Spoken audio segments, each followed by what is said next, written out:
एक जमाना था जब भारत के पश्चिमी भूभाग पर स्थित क्रमशः महाराष्ट्र, गुजरात, मध्य प्रदेश और राजस्थान की पहचान थी परंपरा, पराक्रम, पोशाक, प्राकृतिक संपदा तथा सांस्कृतिक समृद्धि। कालांतर में व्यापार, उद्योग, वानिकी, गीत, संगीत, साहित्य और राजपुताने के तौर पर भले ही कितनी पहचान उभरी हो, धुंधली हुई हो, लेकिन नई सदी में इस भूभाग के सबसे पुराने भीलों की नई पहचान है आनंदीबाई, बंदी गांव की नई सरपंच, एक नई इकाई। नई पहचान इसलिए क्योंकि आनंदीबाई उसी भील जनजाति से संबंध रखती हैं जिनके परंपरागत जीवन और जाति पंचायतों में बसाऊ, प्रधान, पुंजारो, बढ़वा तथा भोपा जैसे महत्वपूर्ण व निर्णायक पदों पर सिर्फ पुरुषों का ही अधिकार रहा है। इतना ही नहीं, विवाह और तलाक के मामलों को छोड़कर भील औरतों की इच्छा व निर्णय को सार्वजनिक तौर पर कोई महत्व कभी नहीं दिया गया। दिलचस्प तो ये है कि नारसिंगी माता और चावड़ माता जैसे देवी रूप की पूजा करते वक्त भी देवी सरीखी भील औरतों के अस्तित्व को पूरी तरह नकारा जाता रहा। ऐसे स्थान पर भील औरतों की भागीदारी तो दूर, प्रवेश ही पूरी तौर पर प्रतिबंधित है। जरा सोचिए, देश के 4 बड़े राज्यों में बसी और त्रिपुरा के चाय बागानों में कार्यरत तीसरी सर्वाधिक जनसंख्या वाली जिस भील जनजाति में महिला साक्षरता का प्रतिशत यदि 0.82% हो, उनमें भी 90% से अधिक पहली से 10वीं कक्षा के बीच पढ़ाई छोड़ देती हों। 1991 की जनगणना में 4 राज्यों में मात्र 2 भील छात्राएं ही 12वीं की परीक्षा उत्तीर्ण कर सकी हों।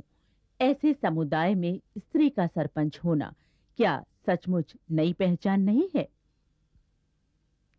आनंदीबाई सरीखी कई भील महिला पंच सरपंच तो अब न सिर्फ गांव की समस्याओं के प्रति बखूबी जागरूक हैं, बल्कि समस्याओं के समाधान को लेकर भी पर्याप्त सतर्क और सावधान। अब तो वो समस्याओं को लेकर लोगों से सीधे संवाद करती हैं। पेंशन भी कटा दो, पेंशन भी मल्टी पाची बंद होगी। सरकार ने काई योजना दिक्कत मिले यहाँ पर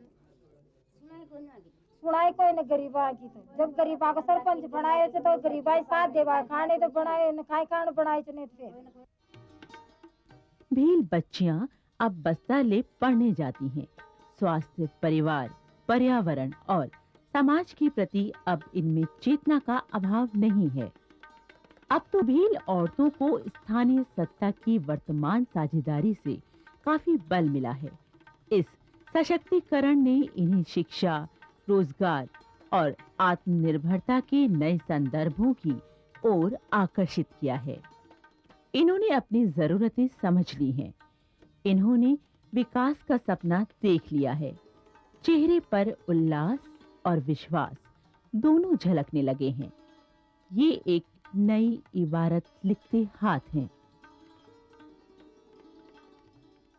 लेकिन ये किसी एक कोशिश या एक दिन में हासिल उपलब्धि नहीं है। इसके पीछे है एक लंबा और सतत सिलसिला सरकारी तथा गैर सरकारी प्रयासों का।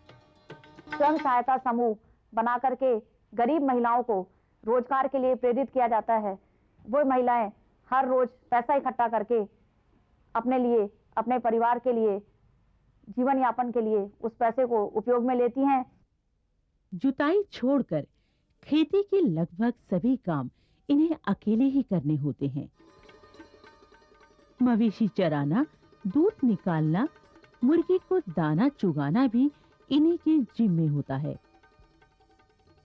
इतना ही नहीं, दूर जंगल से लकड़ी, पत्ते और अन्य वनोपज को एकत्र कर उन्हें बाजार ले जाना, बेचना, दिन छिपे घर लौटना, पानी लाना, चूल्हा फूंकना, बच्चों को संभालना और फिर अगले दिन की चिंता में डूबते उतराते सो जाना ही भील औरतों की दिनचर्या है, नियति है। हालांकि इसी दिनचर्या के चलते भील औरतें अपने समाज की एक अपरिहार्य इकाई हैं। एक ऐसी इकाई जो कई दहाई और सैकड़ा को न सिर्फ रास्ता दिखा सकती हैं, बल्कि स्वावलंबी नारी के रूप में प्रतीक भी हैं। धेबर आयोग 1960 ने अपनी रिपोर्ट में माना, भील औरतें अपने परिवार पर बोझ न होकर एक ऐसा महत्वपूर्ण हाथ हैं जो विकास योजनाओं के क्रियान्वयन में महत्वपूर्ण साबित होंगी।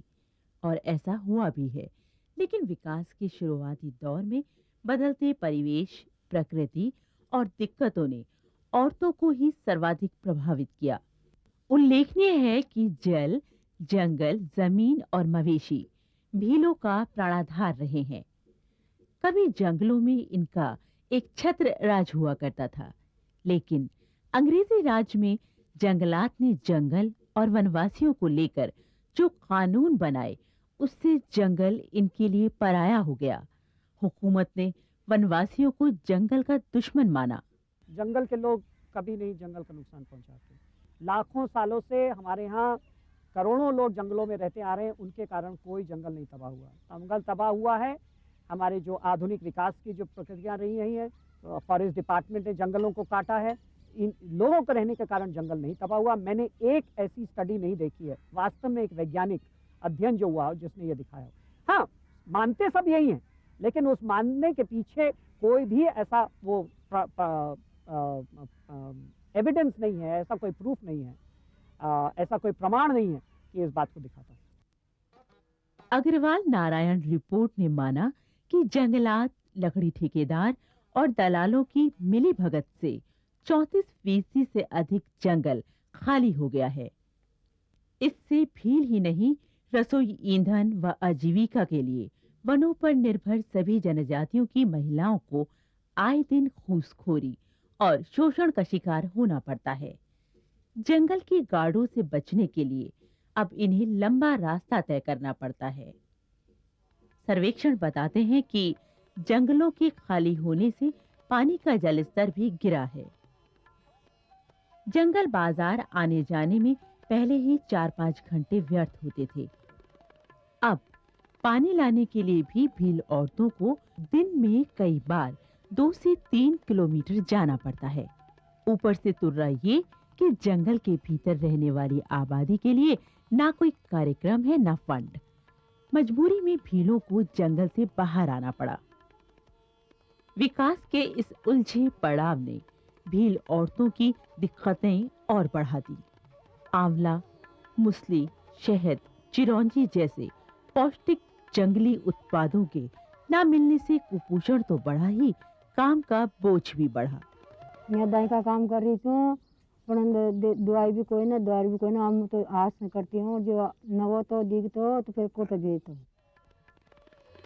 जबरदस्त संगठन वाले भील समाज की औरतों को असंगठित क्षेत्र की मजदूरी में स्वास्थ्य संबंधी दिक्कतों के साथ साथ लिंग भेद का भी शिकार होना पड़ा।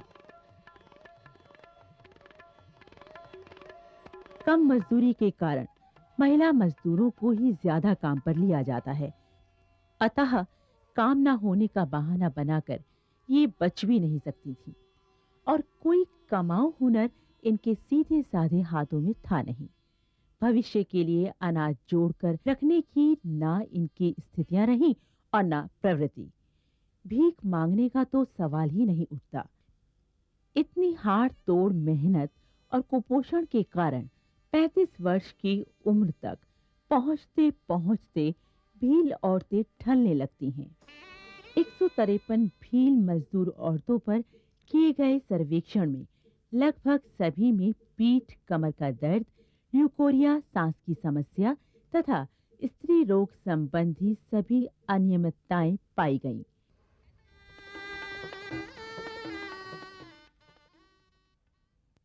भील औरतों की महत्ता और कठिनाई को भांपते हुए भारत सरकार ने गहन आकलन, लगातार हुए सर्वेक्षणों और जनजातीय विकास के लिए गठित करीब 30 आयोग कमेटी और अध्ययन समूहों की सिफारिशों को आधार बनाकर 7 प्राथमिक क्षेत्रों को लक्ष्य माना।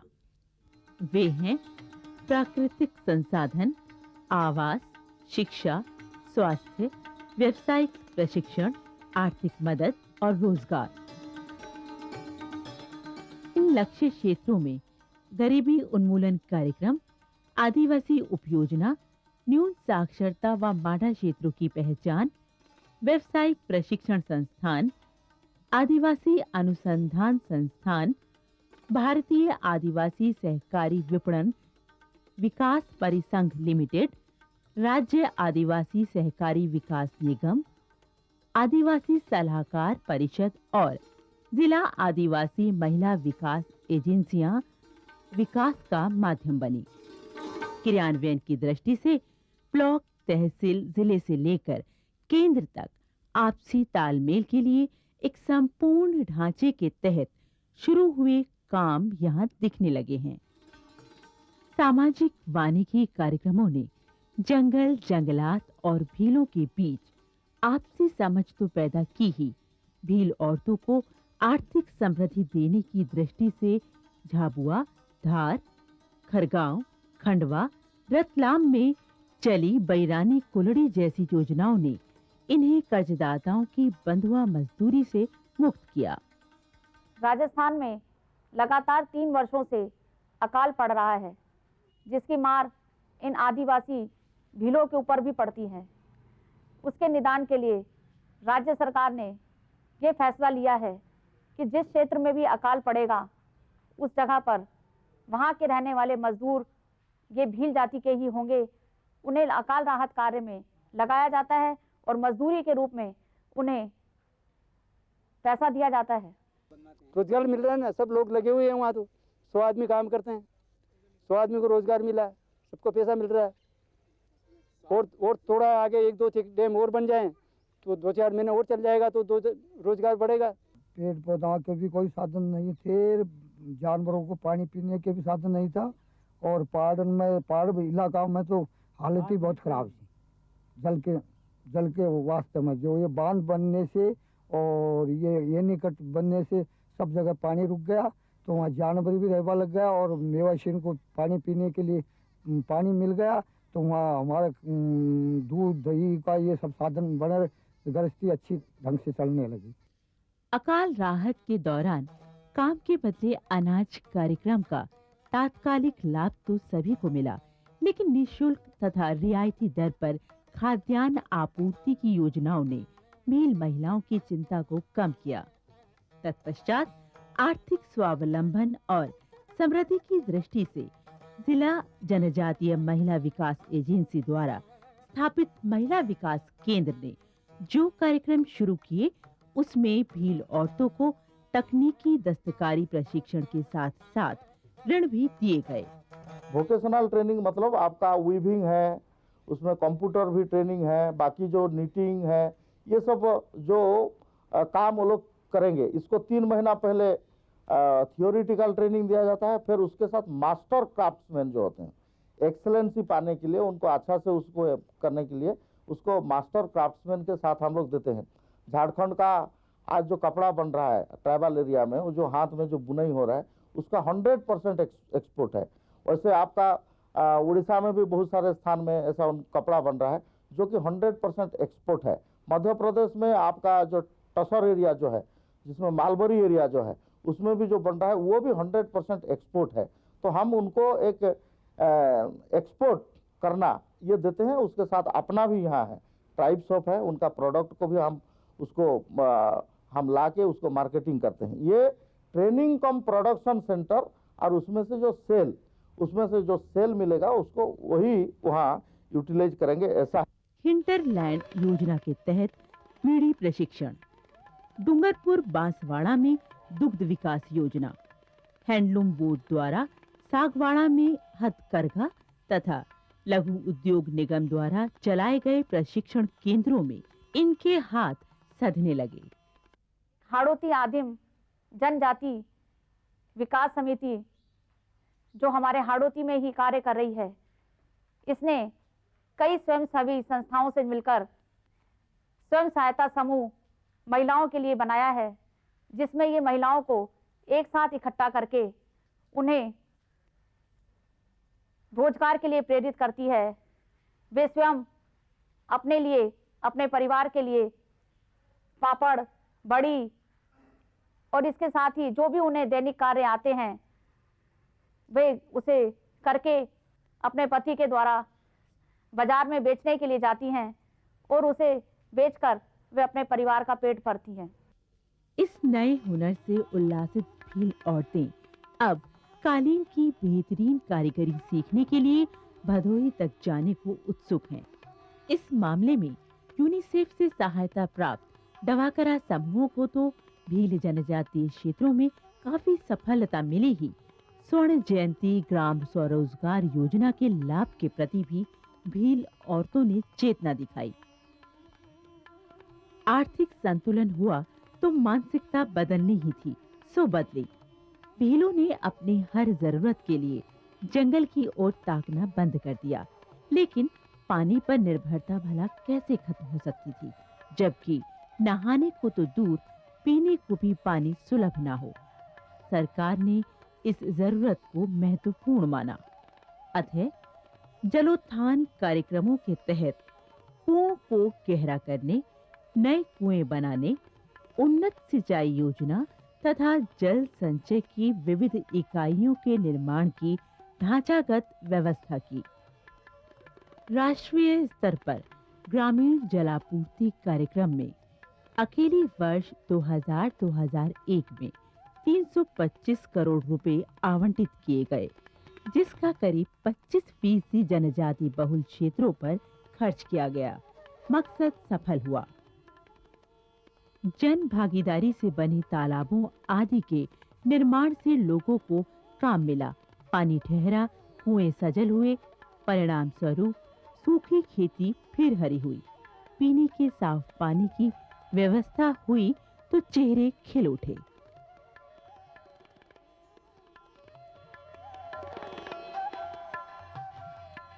समस्याएं असीमित थीं और समाधान के प्रति जागृति न्यूनतम। दरअसल अशिक्षा, अंधविश्वास और अभाव की जड़ें भील इलाकों में काफी गहरी रही हैं। भील गांव में प्राथमिक चिकित्सा केंद्रों के खुलने से पहले तंत्र मंत्र, भूत प्रेत, ओझा, वैद्य और दाई ही स्वास्थ्य समस्याओं के निराकरण के लिए उपलब्ध ढांचा था। सरकारी चिकित्सा केंद्रों और मोबाइल डिस्पेंसरियों ने इन्हें अवश्य अपने अंधविश्वास पर पुनर्विचार करने को मजबूर किया। गाँव वालों को इतना जागरूक है, हमारा पास ही आ जाते दिखाने, कोई उसको कोई तकलीफ हो तो यहीं आके दिखा लेते हैं। महिलाओं के लिए भी स्वास्थ्य सेंटर, सरकारी जो प्राइमरी हेल्थ सेंटर वो तो है, लेकिन अपना मिनिस्ट्री से जो हम लोग 10 बेडेड हॉस्पिटल देते हैं, मोबाइल डिस्पेंसरी देते हैं, और जो कोई अगर स्वच्छता से भी अनुष्ठान उसमें आता है उसको भी देते हैं। इधर आना है तो इधर आ सकते हैं, नहीं तो फिर हम गांव में जाके मतलब उनको देखते, दवाई गोलियां देते, और फिर अंतराल साधन भी देते लेडीज़ के लिए। 1-2 बच्चा मतलब पैदा करने के बाद हम कहते हैं परिवार कल्याण, मतलब परिवार नियोजन का ऑपरेशन कराओ, ये वो बता रहे। जैसे प्रेग्नेंट लेडी है उसका टेटनस का टीका वगैरह, खून का कमी के लिए आयरन का गोली वगैरह भी हमारे पास तो मौजूद है, और इससे भी ज़्यादा एनीमिक वगैरह तो हम कोटा भेज देते हैं। इस पंचायत के अंदर 13 गांव है, तो रूटीन में जो सिस्टर है ये तो हर एक दिन छोड़ के हर गांव में जाना ही है। जैसे आज इस गांव में चले गए तो कल ऑफिस में रुक जाएंगे, परसों दिन तीसरे गांव में। पहले हम वहाँ जाकर सर्वे करते हैं कितना बच्चा 0 से 5 साल तक वाला, उसको फिर सर्वे करके सप्लाई लाते, घर घर पे जाके हम पिलाते दवाई। और बच्चों का टीकाकरण तो पूरा करते हैं, अच्छे जानलेवा बीमारी के लिए पूरा टीकाकरण तो सब यही है। वो हमारा केतुन CSC पढ़ते हैं, वहाँ से सप्लाई लेके आ जाते, इधर हर गाँव में जाके गुरुवार के दिन टीकाकरण करते हैं। इनको समझाया गया कि टीबी होने का मूल कारण आपका शराब है, और हमारे प्रयास से और हमारे प्रयास के साथ साथ ऊपर से कुछ दैविक कृपा हुई ऐसी हुई जिससे इन लोगों ने 70% के लगभग शराबबंदी में आ गए ये लोग। नशे से मुक्त होता ये समाज पर्दा प्रथा और परदेशियों के समक्ष संकोच से अभी नहीं उबर पाया है। इसलिए पुरुष डॉक्टर से अपनी बीमारी का इलाज कराने भील औरतें जाती नहीं और जनजातीय इलाकों में महिला चिकित्सकों की नियुक्ति के मामले नगण्य है। इस समस्या से उबरने के लिए सरकार ने भील युवक युवतियों को नर्स तथा कंपाउंडर का प्रशिक्षण देने की व्यवस्था तो की, लेकिन अशिक्षा हमेशा इसमें आड़े आती रही। लेकिन सरकार ये बखूबी जानती है कि एक पुरुष को पढ़ाने का मतलब है एक व्यक्ति को पढ़ाना, जबकि एक महिला के साक्षर होने से साक्षर होता है पूरा परिवार।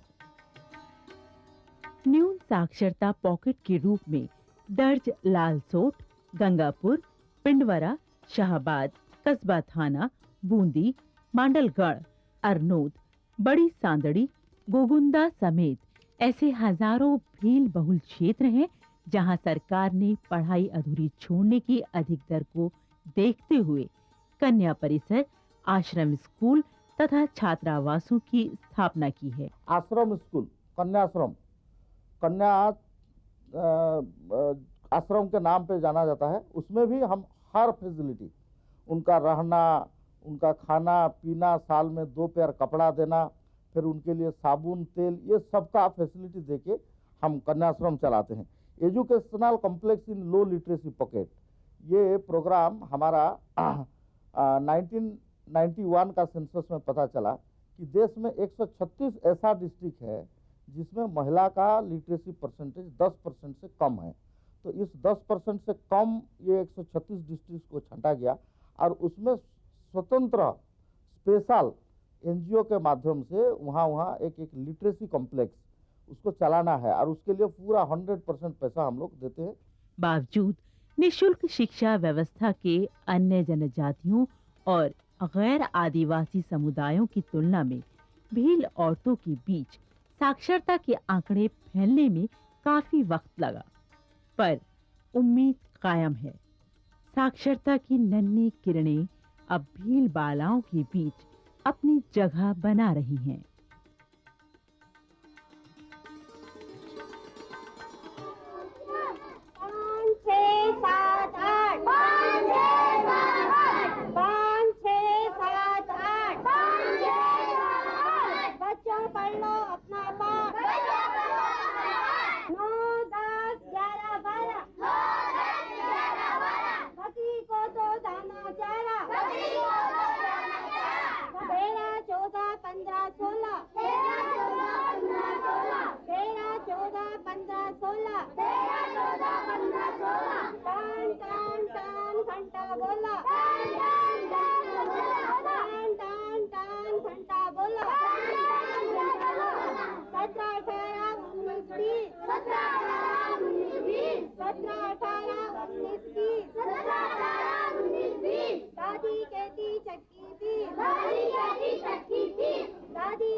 अब मुफ्त वर्दी, किताबों और दोपहर के भोजन से ज्यादा आकर्षण बनी है वो समझ जिसने इन्हें पढ़ाई लिखाई के लाभ बता दिए हैं। इन लोगों के विकास के लिए इनको बच्चों को अच्छे स्कूल में दाखिल कराना, इसके लिए कई राजीव गांधी पाठशालाएं या सरकारी विद्यालय खोले गए हैं जिसमें इन्हें निःशुल्क शिक्षा मिलती है। उसके साथ ही इन्हें पोषाहार के लिए गेहूं भी मिलता है। सरकार ने जितनी भी पाठशालाएं बनाए, राज्य पाठशाला जितनी भी हैं वो सही ढंग से चल रही है, बढ़िया बनाया, ऐसी कोई बात नहीं। पोषाहार की नीति लागू हुई, प्रत्येक बच्चे को 1 महीने में 3 किलो गेहूं दिया जाता है और उससे भी बच्चों का रुझान बढ़ा है और 100% उपस्थिति उसकी होती है, क्योंकि उसमें ऐसा नियम है कि अगर 80% उपस्थिति होती है तो उस महीने में बच्चों को पोषाहार नहीं दिया जाता है। ऐसा सरकारी नियम है, उसकी पालना में करनी पड़ती है और हम उसी के आधार पर बच्चों को मोटिवेट करते हैं। तो हमारी उसमें उपस्थिति 100% है और उसमें भीलों के बच्चे तो 100% आने लग गए हैं। वुमेन्स लिटरेसी 1961 में ऑल इंडिया एवरेज 12.9 था। उस टाइम में आदिवासी का जो लिटरेसी परसेंटेज है 3.2 अभी ऑल इंडिया एवरेज महिला का लिटरेसी आपका 39.3 हुआ, तो उस टाइम में महिला लिटरेसी 18.2 हुआ। तो इसको 12.9 से अगर 39.3 तक हमको अगर इसको हिसाब करेंगे तो कितना गुना इनका बढ़ा? आप उसको करीब करीब आपका 3 गुना से थोड़ा ज़्यादा बढ़ रहा है, 3.5 गुना बोला जाए। लेकिन महिला, आदिवासी महिला कितना बढ़ा? ये 6 गुना बढ़ा। अब तो बस ये अपनी हथेली पर एक नया आसमान पा लेने को बेताब हैं। घूंघट के पीछे छिपे इन चेहरों पर विश्वास की कोई कमी नहीं। आवश्यकता है तो इनके बढ़े हाथों को थाम लेने की। उम्मीद है कि पर्याप्त अवसर, पर्याप्त रोजगार और समुचित विपणन व्यवस्था शीघ्र ही इनके जीवन को खुशियों के एक नए समंदर में तब्दील कर देगी। तब भील ही नहीं, संपूर्ण राष्ट्र इन पर गर्व कर सकेगा, इनके कर्मठ हाथों पर। और ये होंगी भारत की तीसरी सबसे बड़ी जनजाति के विकास की खेवनहार, सूत्रधार भील औरतें।